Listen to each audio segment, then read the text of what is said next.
Now, she says, I know and love trans people. But of course, that went largely ignored.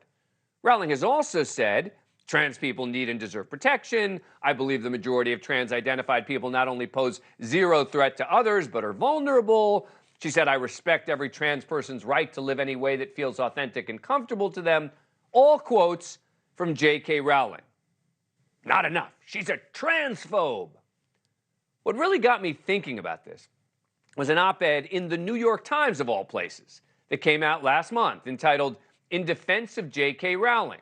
And the author said Rowling was being vilified, quote, because she's insisted that when it comes to determining a person's legal gender status, self-declared gender identity is insufficient, because she's expressed skepticism about phrases like people who menstruate in reference to biological women. She's never voiced opposition to allowing people to transition under evidence-based therapeutic and medical care. There's no evidence she's putting trans people in danger, as has been claimed, nor is she denying their right to exist. Now, this op-ed made a lot of noise when it was published because it came out just a day or two after hundreds of the Times' own contributors signed an open letter accusing the New York Times of, get this, not being liberal enough in its coverage of transgender issues.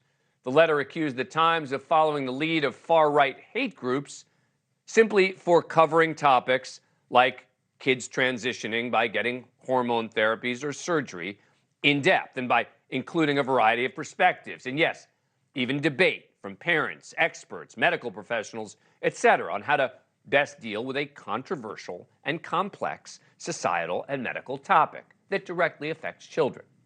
The Times defended its coverage, and of course, in this case, they're right. But what I took away from that whole debate was that even the liberal New York Times is now being forced to deal with something that Rowling has been dealing with on an individual level for years. That merely asking questions, raising concerns, voicing differing opinions when it comes to trans issues is treated no differently than as if you are launching a full-throated, vicious, and hateful attack on trans people. Because, of course, there is no room for debate. And Rowling touches on that in the new podcast. I can't think of a purer instance of authoritarianism than no debate. In fact, that is the attitude of the fundamentalist. You may not challenge my ideas. That makes you evil. I am righteous. I don't have to explain my righteousness. And I am entitled, therefore, to bully you, to harass you, to silence you, to take away your livelihood, all the way up to attacking you.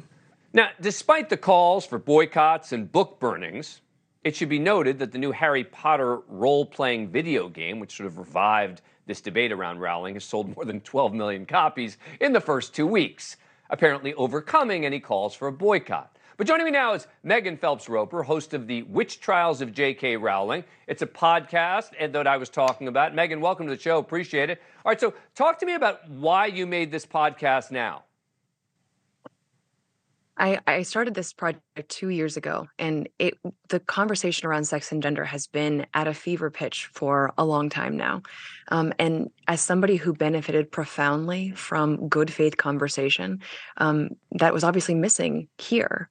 And I wanted to try to find a way to try to help both sides, all sides, understand where the other is coming from, and to try to turn down the temperature long enough to make that space that you're describing for debate around issues that people have very strong feelings and fears around on all sides. Are you getting attacked for creating this podcast and offering a place for someone like J.K. Rowling to discuss this?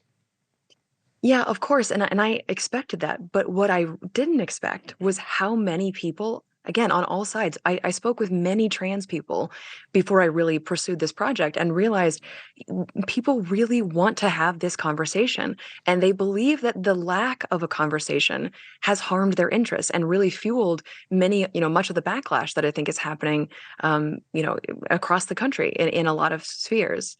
The laws that are being passed and proposed, some of which are really draconian, I think, and overreaching, and the accusations of that they are groomers for wanting to talk about gender identity with young people. So I am getting attacked, but again, I think there's been far more support than I would have anticipated when I first began looking into these issues. People want to have the conversation. Thank you for watching. Go to newsnationnow.com to find NewsNation on your cable provider. And don't forget to click the red subscribe button below to get more of NewsNation's fact-driven, unbiased coverage.